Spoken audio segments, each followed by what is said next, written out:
iCube कमर की कामयाबी। पाकिस्तान ने एक और सैटेलाइट लॉन्च करने का फैसला कर लिया। तफसीलात के मुताबिक पाकिस्तान ने सैटेलाइट मिशन iCube कमर की कामयाबी के बाद एक और सैटेलाइट लॉन्च करने का फैसला किया है। नया सैटेलाइट MM1 30 मई को खला में छोड़ा जाएगा, जो जदीद तरीन मवासलाती निज़ाम की तश्कील में रहनुमाई करेगा। मीडिया रिपोर्ट्स के मुताबिक सैटेलाइट टेलीकॉम सेक्टर की बढ़ती हुई डिमांड को पूरा करने की सलाहियत रखता है। यही नहीं, सैटेलाइट 5G और इंटरनेट की बेहतर दस्तयाबी को भी यकीनी बनाएगा। सैटेलाइट स्पार्को और नेशनल स्पेस एजेंसी की जानिब से खला में लॉन्च किया जाएगा।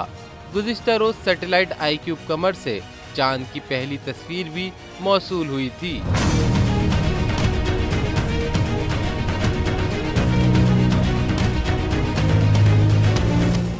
सब्सक्राइब करें और बेल दबाएं ताकि कोई खबर रह न जाए।